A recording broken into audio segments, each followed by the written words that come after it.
Hey guys, what's going on? Welcome back to another video. My name is Courtney, and for those of you who are new, I resell clothing on the internet, and I share all my little tips and tricks here with you guys to help you out as well. There has been so much that has happened with 2020 that I just want to focus on the things that I'm moving past, and tomorrow I'm going to post a video on the things that I'm looking forward to, and that means I'm talking all about brands I'm leaving behind, and tomorrow brands I'm looking forward to continuing to pick up. So without further ado, here are some brands that I'm just breaking up with and leaving in 2020 for the most part. Now with all of these brands, of course there's going to be exceptions where there might be that one piece or that one style that I will continue to pick up, but this is just a general of the mass of the brand. I'm probably more likely to skip it in the thrift store than to put it in my cart. So first up is Show Me Your Moo. I used to be the biggest advocate for this brand, and it's just really gone downhill. It used to be a smaller company and it had this amazing cult following, which it still does, but it also got into Nordstrom and it just blew up on the internet with weddings, and there's just been so much production of it that I feel like it's kind of lost its resale value compared to what it has in years past. Number two, Madewell. And this one breaks my heart because I love me some Madewell, especially their high-waisted jeans. Those are my jam, you know, before the bump. But over the course of 2020, they have just really plummeted in resale value. I feel like every other week I'm getting offers from the Madewell site with coupon codes or sales that they're having, and I think that's just really affected how they resell. Third is Lovers and Friends. I used to love to pick up this brand. It was a Revolve brand. It still is a Revolve brand, but it just doesn't sell like it used to. Same thing with Keepsake, the label. I used to be able to find pieces relatively cheap that would be able to sell for a good amount of money, and now for the amount I have to pay for the pieces that I'm getting, I just don't find it to be very profitable for me. So Keepsake, the label, also out. This one cuts me to my core because as a soon-to-be mom, Bowden makes the cutest little girl outfits, but unfortunately Bowden is on my out list. I used to pick up their dresses, and their dresses used to fly out of my closets and my eBay stores, and it's just a little harder to move them these days, so I don't know if I'm going to continue to pick them up in 21. Rag & Bone. I have no words. I really dislike Rag & Bone. Yes. Next.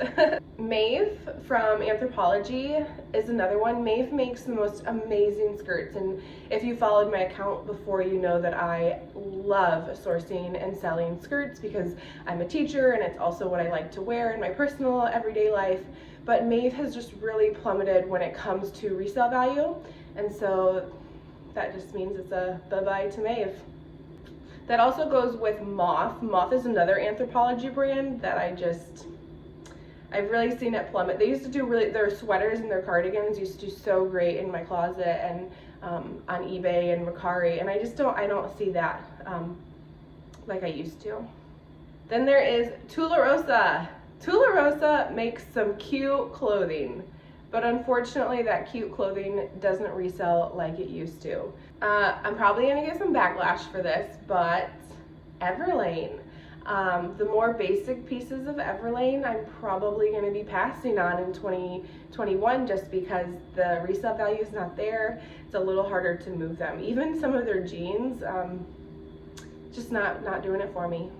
Before the pandemic, Adriana Papel was one of my favorite dress brands to pick up, especially if it was really heavily beaded with sequins and could be used as a bridesmaid's dress, but I don't want to pick them up anymore. They're bulky to store, they take a really long time to sell, and just right now with the up in the air of how things are going to be for 21, I'm probably not going to be investing a lot of my money into those pieces just because I don't foresee a lot of people getting married and having those events at least in the first quarter or two, because I don't know, we'll see at the end of the year if maybe I change my mind on that one.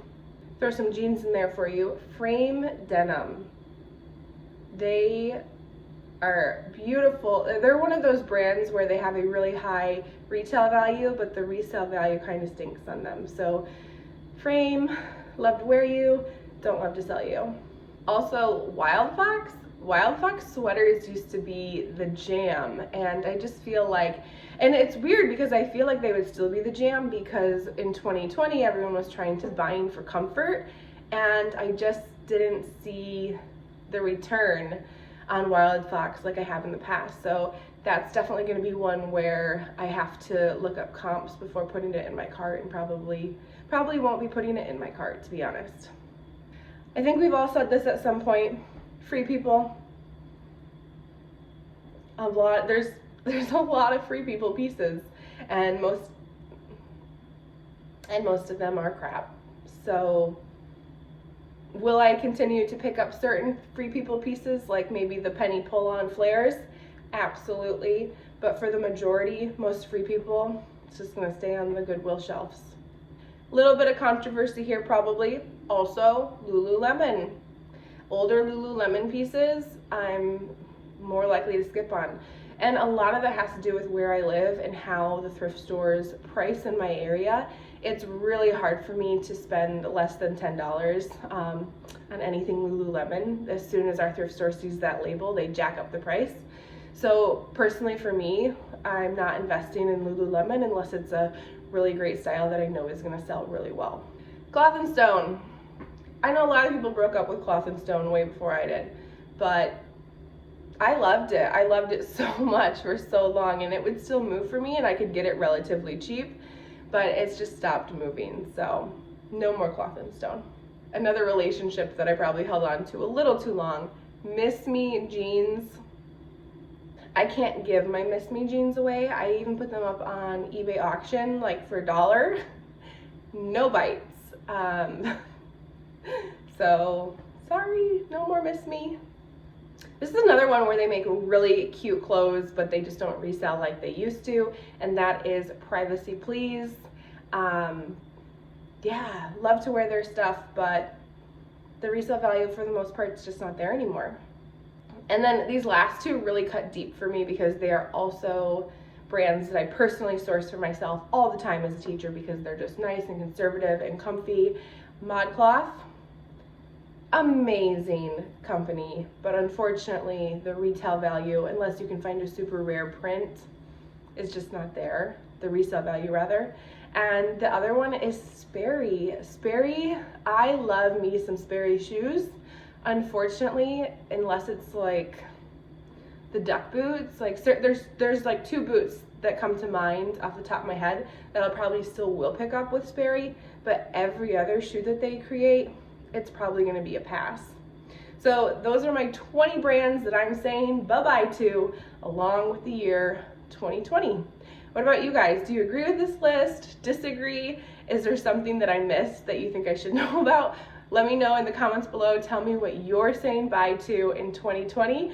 Be sure to hit that subscribe button so you don't miss out on tomorrow's video to the 21 brands that I am looking forward to picking up in the new year.